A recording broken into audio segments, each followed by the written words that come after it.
Good morning, Kingdom Justice Summit. It's so good to see you all. Oh, the music is so good, is it not? Can we just give another applause to our musicians? Ah, so fun. So my talk is called Mending the Fabric, as you can see, restoring relationships to end poverty. And I originally thought I was going to talk about this metaphor of mending fabric. I like to think about society as a fabric. We are woven together. We're going to talk about that, okay? But I thought, fabric is kind of a nice, soft metaphor. And, it's gentle. And I don't want you to walk away today feeling like, oh, I love mending the social fabric. I'm so good at this. And then just forget all about it. So I thought we needed another metaphor. And so we're going to talk about cannibalism. That's right. Humans consuming human flesh. Incidentally, I thought for about a minute on what image to put in the background of this slide. I decided, no, we're going to just not go there. So, a little running joke in my family is that when you live with an anthropology professor, you find books with unusual titles laying around on nightstands and coffee tables. So, last summer, we had some friends over that my husband invited, who I never met.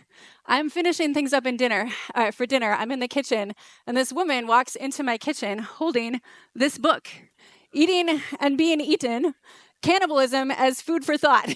she holds it up and she's like, should I be worried? But this is the book I want to start by talking about today. Also, incidentally, this is the moment where John Anderson is out there writing Note to Self, never invite an anthropologist to speak at Kingdom Justice Summit again. But this book, so I read it with a class that I taught called African Anthropology. And seriously, at the end of the semester, my students told me this was the most memorable and profound thing they read all semester. And we're going for memorable and profound, so here we go. So here's what it's about. This book is written by an influential Cameroonian anthropologist who teaches at the University of Cape Town, named Francis Nyamjo. And it is not, as you might imagine, about gory or shocking things that African people do. His argument is actually the opposite. He says, when Europeans traveled the world and encountered unfamiliar cultures, they often brought back these entirely inaccurate reports calling indigenous people cannibals.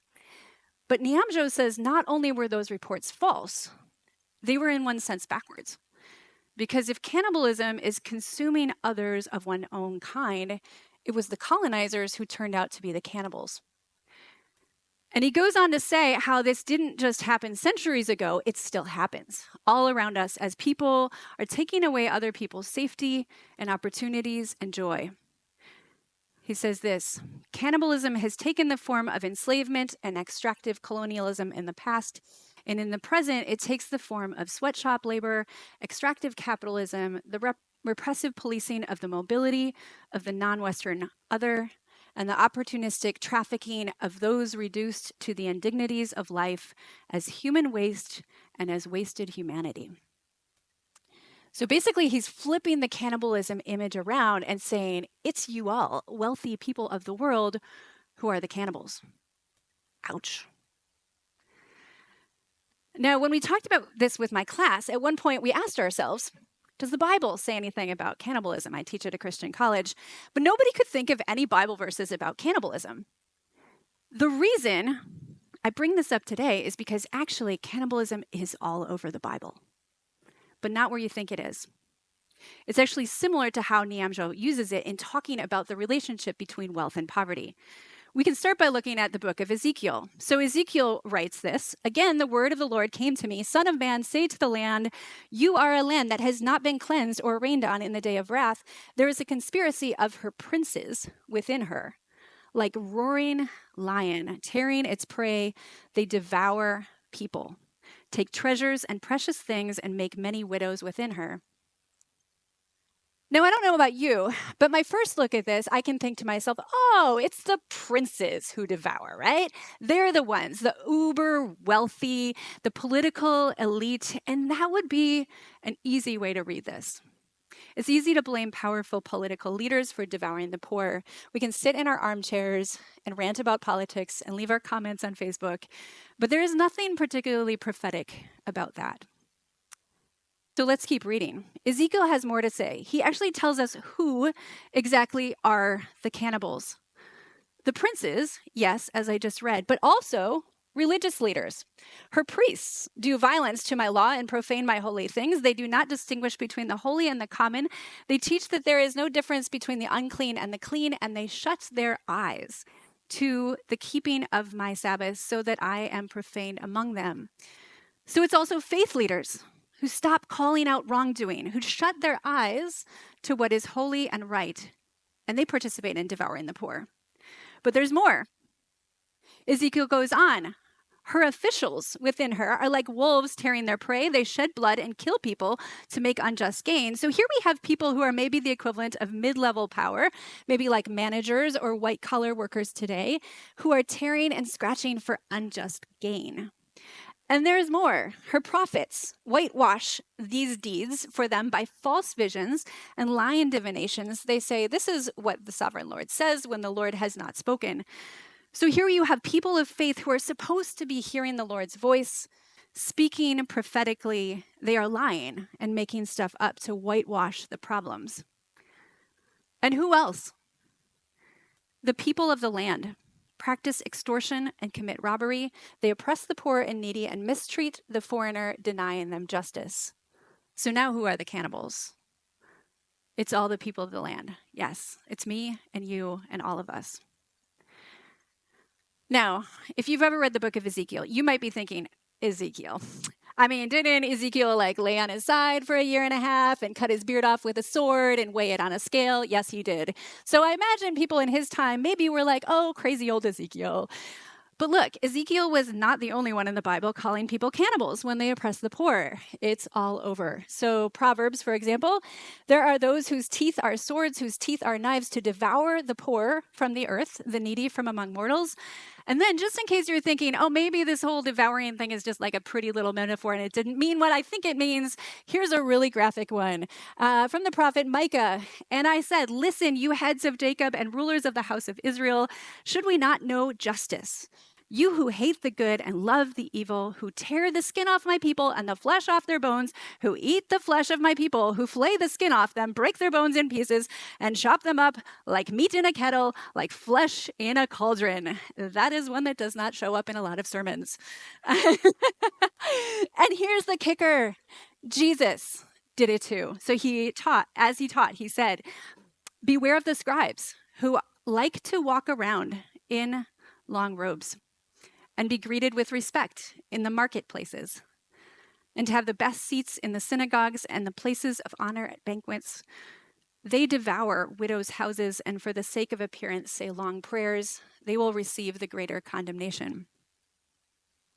I came upon these verses compiled by the theologian Walter Brueggemann in his book, Poverty in the Promised Land, which is his theological response to the book Poverty by America by the sociologist Matthew Desmond. And both of these books I highly recommend, and I'm drawing on them heavily in this talk. But we need to ask ourselves why there's all this gruesome image of cannibalism written across Scripture when poverty comes up. And I think it's because God wants us to see that allowing poverty to exist is literally stealing the life of God's people. You can think about it this way. The National Institute of Health calculated that the gap in life expectancy between the richest 1% and the poorest 1% of individuals more than 14 years for men and 10 years for women. If I asked you, should we take 3.4 million people, that's 1% of the US population, and take their lives 10 to 14 years before they grow old, we wouldn't stand for it. And yet we let this happen.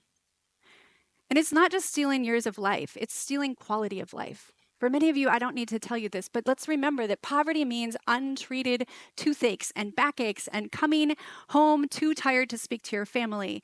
It means living with mold and cockroaches. It means feeling the terror of domestic violence, gun violence, and substance abuse. It means waiting in long lines. It means coming to school without a backpack or without socks. It means sleepless nights and never feeling you can just get a minute to breathe.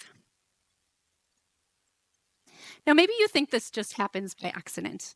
Maybe poor people just make bad choices. Or maybe poverty happens because there's big, complicated systems that no one really understands or controls. Maybe you've thought to yourself, well, the poor we will always have with us, Jesus said, so there's nothing we can do about it. I want us to know today that that is not what sociologists or theologians or prophets or Jesus himself say about poverty. And we need to ask ourselves, how are we devouring the poor? I would suggest that we devour the poor when we benefit from cheap prices without wanting to know how much the workers are paid. We devour the poor when we measure success of companies by how much they pay to investors and shareholders and pension holders, and that's probably all or most of us. We devour the poor through kids going to, quote, good schools that benefit from the fact that 45% of school budgets in our country come from local property taxes instead of more equitably distributing funds through federal taxes. We benefit from the fact that the poor and middle class pay higher effective tax rates than the wealthy. We benefit from property values that rise because the poor are tucked away somewhere else. And we benefit from not having to carry the emotional burden or even the prayer burden when we ignore the existence of the poor. As Barbara Ehrenreich, who wrote the book Nickel and Dimed about living at minimum wage, wrote, "The poor are the major philanthropists of our society. They neglect their own children so that the children of others will be cared for. They live in substandard housing so that other homes will be shiny and perfect. They endure privation so that inflation will be low and stock prices high. To be a member of the working poor is to be an anonymous donor, a nameless benefactor to everyone else." As Ezekiel says, all of us are involved in this cannibalism racket. We demand our cheap prices and high interest rates. We scratch and claw to get to the next step on the career ladder, and we'd rather not know who is getting chewed up and spit out at the other end of the line. I know this can feel heavy. I am not here to judge you. I hate it as much as you do. I like to think of myself as a good person. But here's the good news. The fact that we are connected between wealthy and poor doesn't just mean that we are culpable. It means that we have the opportunity to see the glory of the Lord displayed when we humble ourselves and help make those connections right. Read Isaiah 58 sometime. Seriously, write it down. Read Isaiah 58. I couldn't put it all in a slide, but it is a beautiful promise from the Lord saying, if you do away with the yoke of oppression, and if you spend yourselves in behalf of the hungry and satisfy the needs of the oppressed, if you do these things, then your light will rise in the darkness. The Lord will guide you always. You will find joy in the Lord. And it goes on. And this is the idea that actually made this book I started with by Francis Nyamjo so memorable. He doesn't just say, all you privileged people are cannibals and walk out and slam the door. He offers a way out of cannibalism that is profound, and it's actually very similar to what the Bible offers.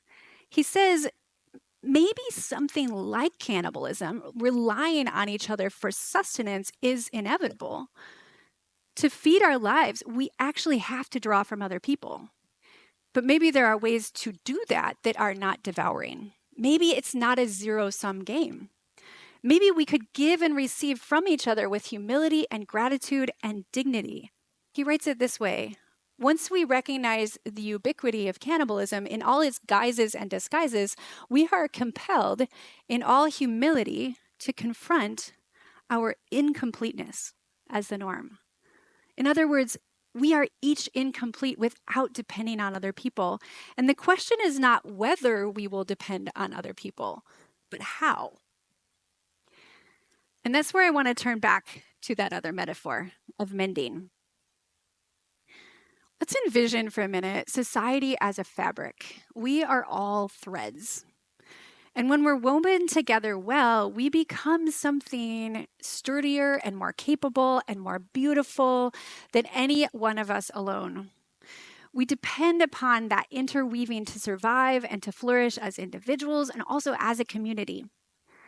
But that fabric gets torn when we create oppressive relationships and systems, we are ripping apart that social fabric. As the Reverend Dr. Martin Luther King Jr. said, we are caught in an inescapable network of mutuality, tied in a single garment of destiny. Whatever affects one directly affects all indirectly.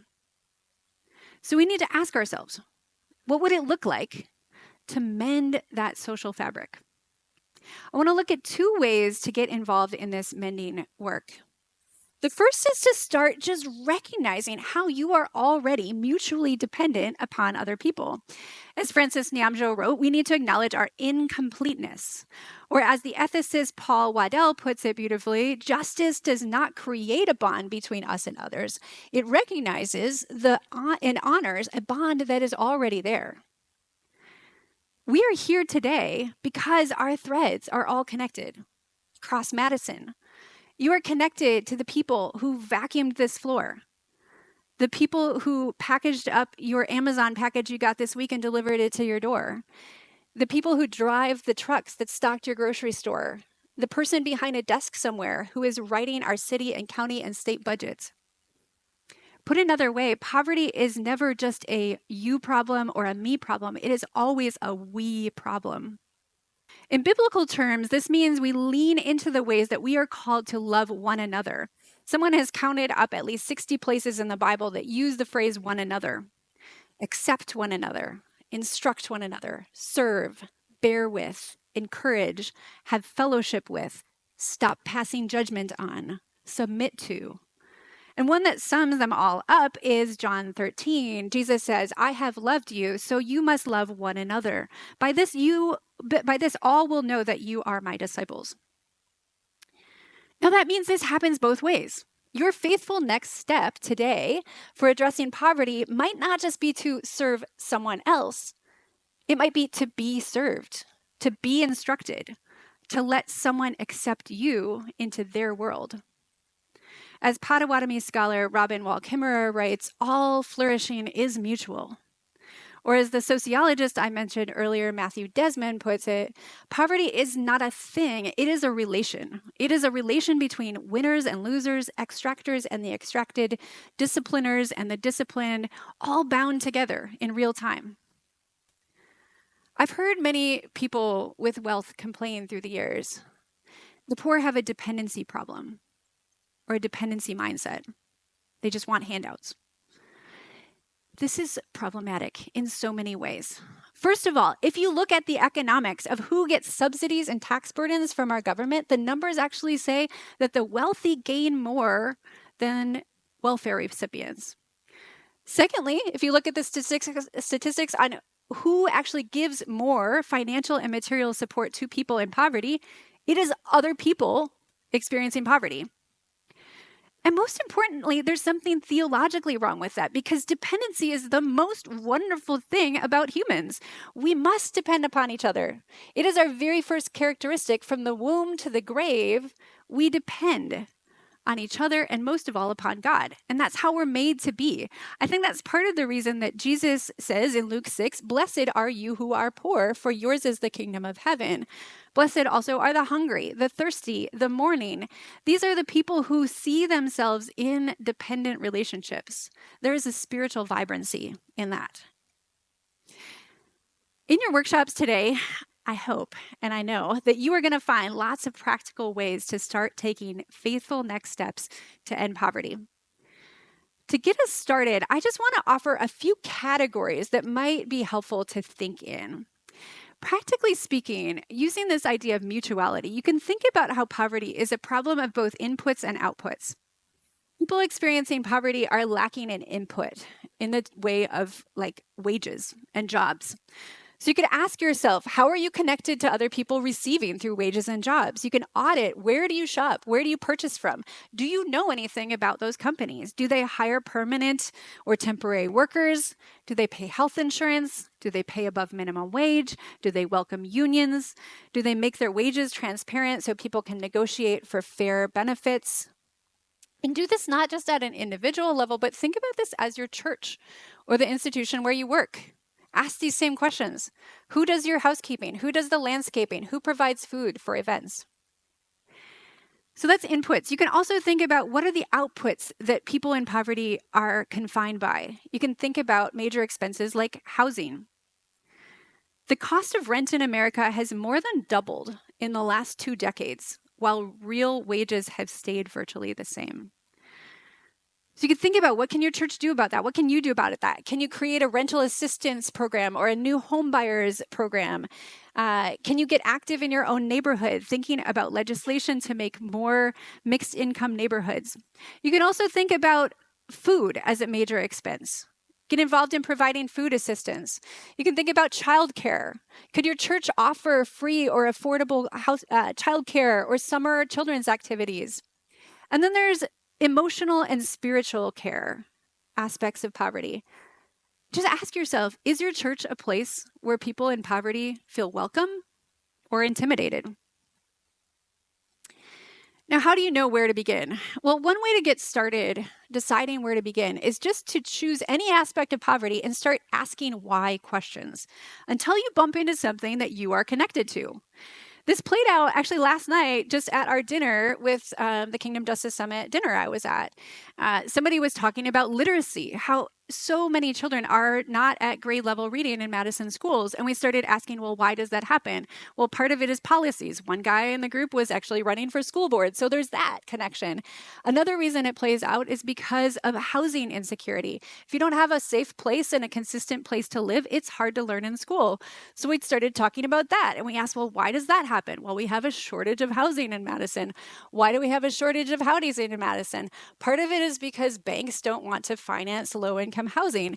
What can you do about that? And somebody shared stories of churches that are actually taking their church buildings or their church property and building low-income housing out of it.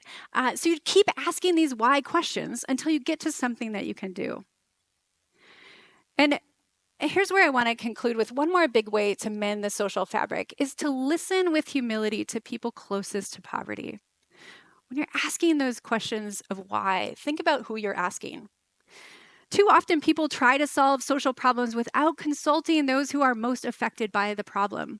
The poor are experts on their own lives. They spend sleepless nights mulling over every possible solution, and they know there are not easy solutions.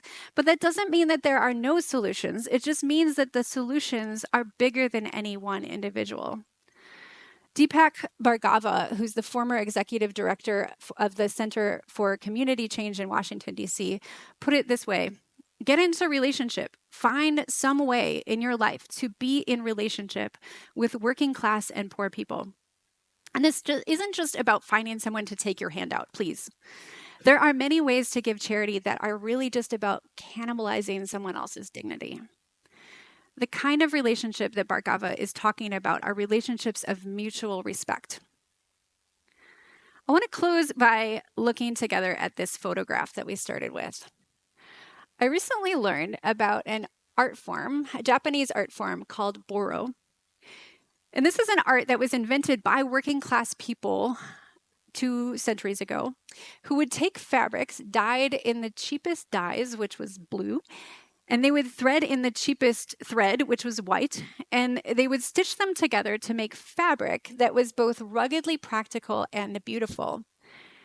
And as they used and repaired and mended those fabrics, instead of hiding the stitches, they would sew using a technique that's called sashiko, which involves making tiny patterns like this and decorating, even as it reinforces. And sashiko has continued to inspire an art form today that's sometimes called visible mending. This is a recent artwork. And it's a way of mending that restores functionality and also traces a story of love and beauty across that fabric. So I remind us today that when we become restorers of justice, we become like boro and sashiko. We take something that's torn and we start stitching it back together. We start with the ordinary things that are at hand. And like this image, that mending becomes the visible image of the cross of Christ across society. I look forward to joining you in that work together.